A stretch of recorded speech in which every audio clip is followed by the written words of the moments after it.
Right, now while we're waiting to join Mama V at the International Conference Center, let's talk a little bit more about education and the double track system, which began in earnest yesterday.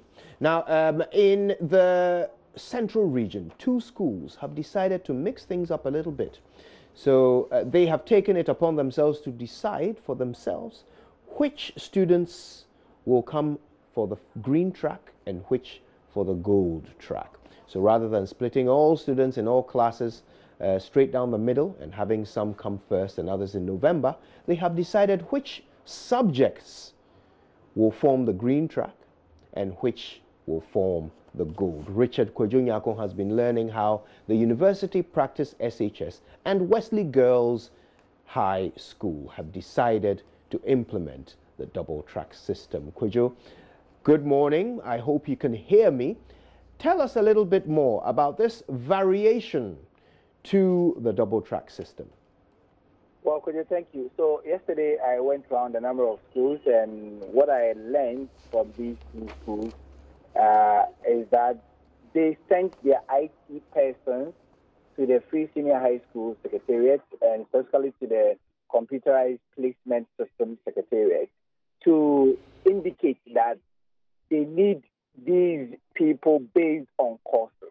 So if you go to the notice board of University Practice Senior High School, they have business and general arts that are coming for the green track.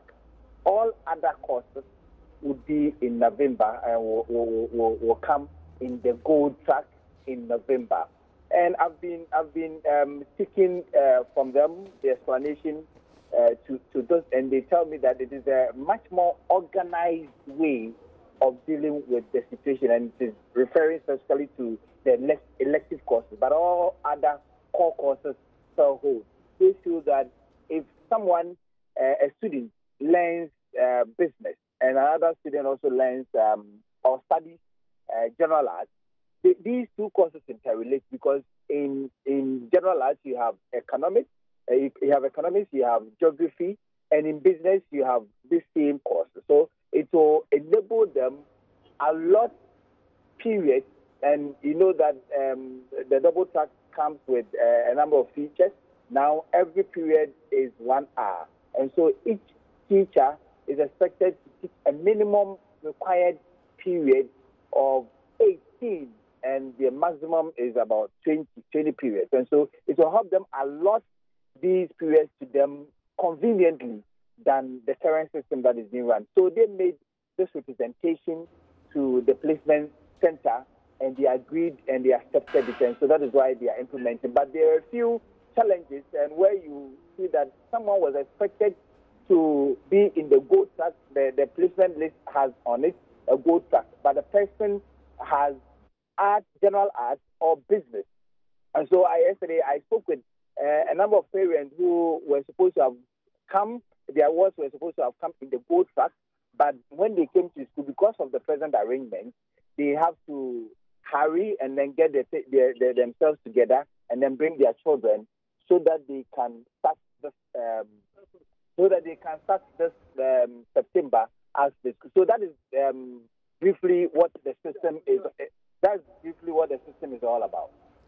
So, Richard, if we understand you clearly, there are some students and their parents who believed that they would be starting with the green track this week, but are learning that because of the program or the course that their awards are going to be taking in these 2 schools, they're actually going to be on the gold track. Is that right? Exactly. So they didn't learn this until they arrived in Cape Coast? Yes, because in the morning when I went to the University Practice Senior High School, a forum of a sort was organized, and this policy or this plan was explained to parents.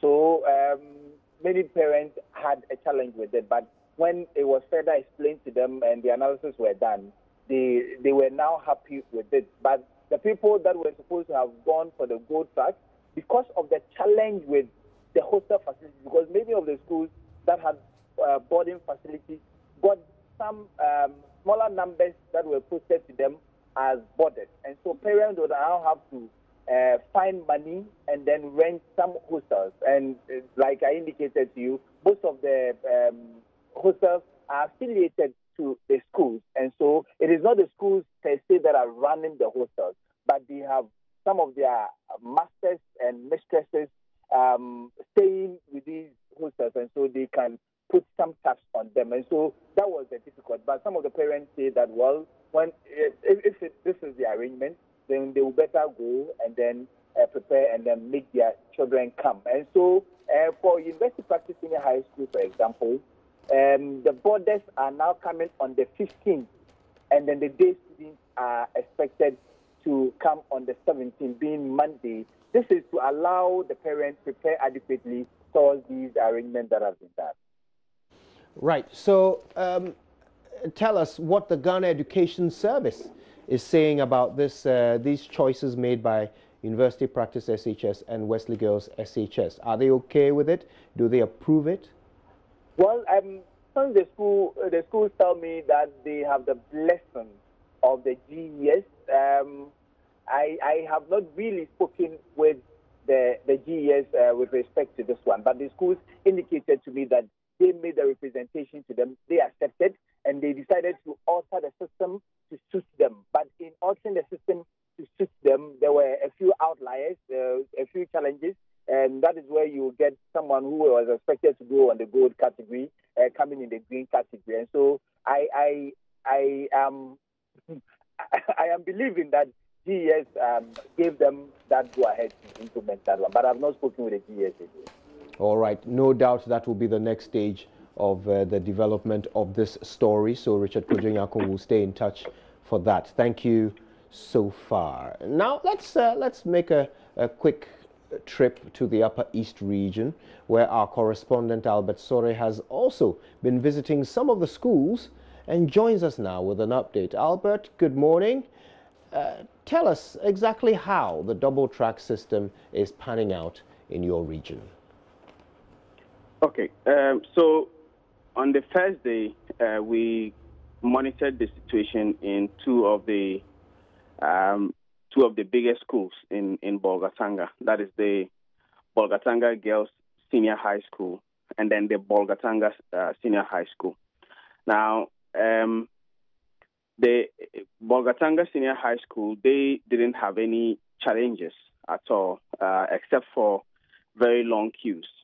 And that was to be expected because this is one of the biggest schools in the region. So the numbers there are usually higher in terms of admission. So the queues there were very long.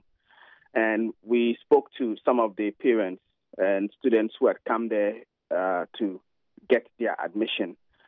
And none of them actually had any challenges in terms of getting through the system. The only challenge was that the queues were very long. So they spent more time in the queue. But when they eventually got to the office to go through the process, it was faster. So that was the only challenge. Nothing changed as far as that place is concerned yesterday. Now, at the Bolga Girls Senior High School, on the first day, they couldn't admit many students. In fact, they admitted just about 6 students because when they came in the morning and started the process, they started having challenges with the link. And most of the parents who had come there and the children who had come there eventually had to leave by afternoon because they were outside, so they didn't know what was going on. They just came to tell them there was a challenge with the link. And so when we spoke to them, a lot of them were just expressing frustration. Now, the staff at that school told us that the challenge they were having mainly was that most of the students who came there with their admission, what they accessed from the internet, it was indicated that they were boarding students. But then when they went into the system to, go through the process and admit them, then they would find out that it was indicated in the system that they were day students instead. And this was, a problem across almost everybody who came there. And so they had to be working with Accra to, get the problem resolved. And each time they call, they would tell them to wait for about 2 hours and then refresh the system, and that the problem would go away. But then after every 2 hours, they would do it, and then the students come, they check again on their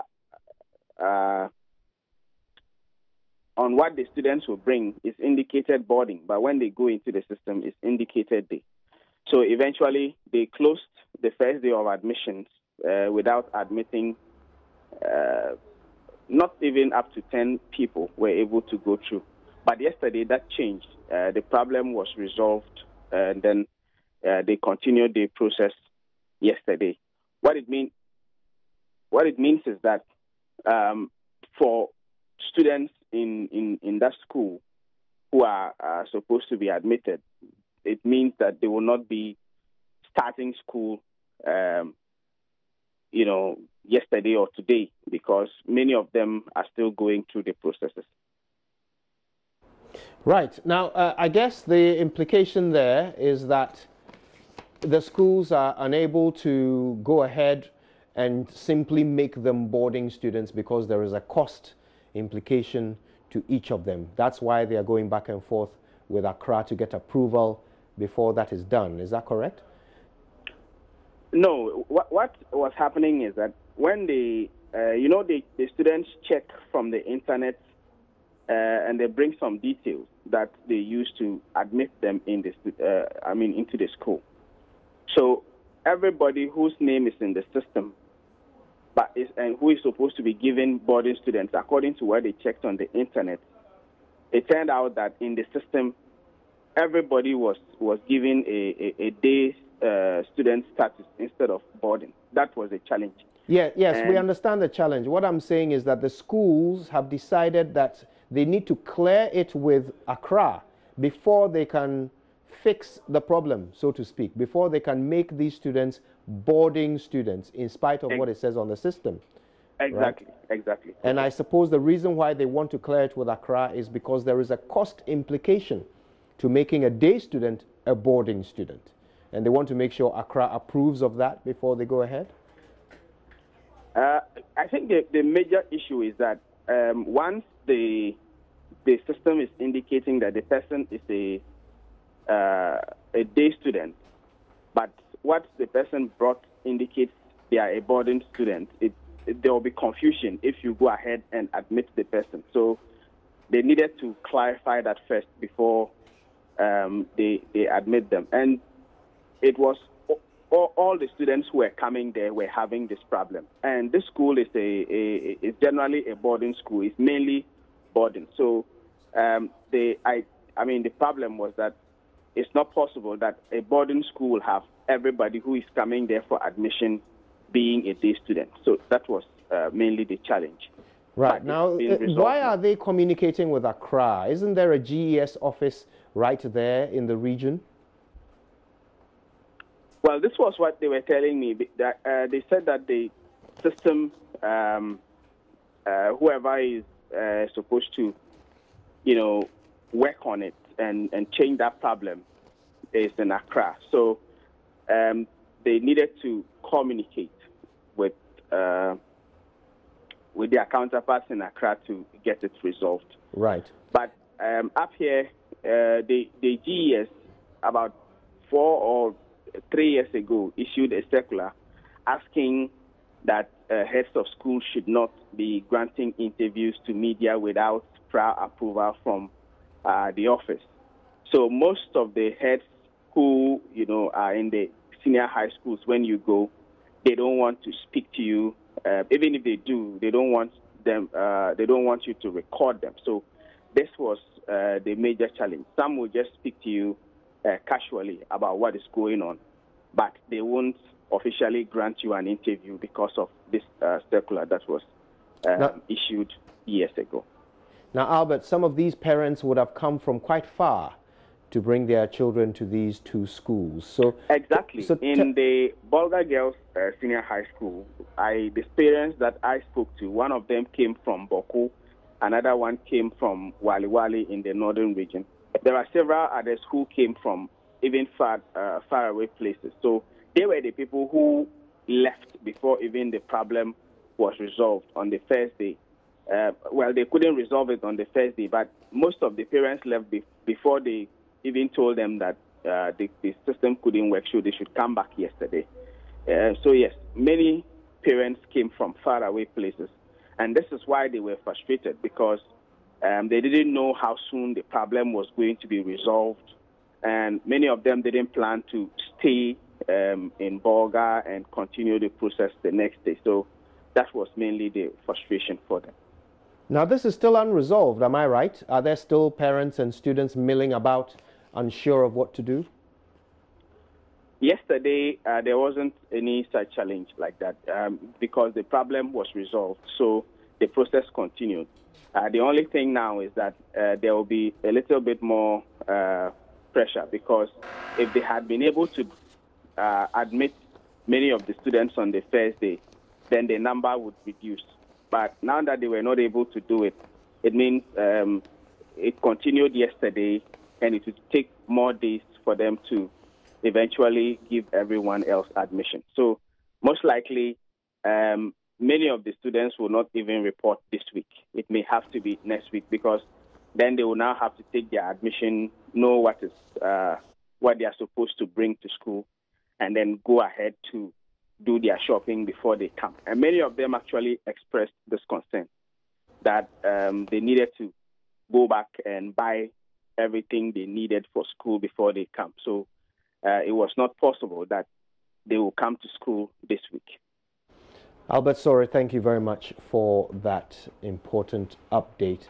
Of course, we'll continue to bring you updates on this matter from all across the country. But right now, we can quickly catch up with Mama Bio Swabwaji, who has been speaking to some of those who are turning up this morning to pay their respects to the late Kofi Annan, who is laying in state in Accra at the International Conference Center. Mama B has been able to speak to some of them.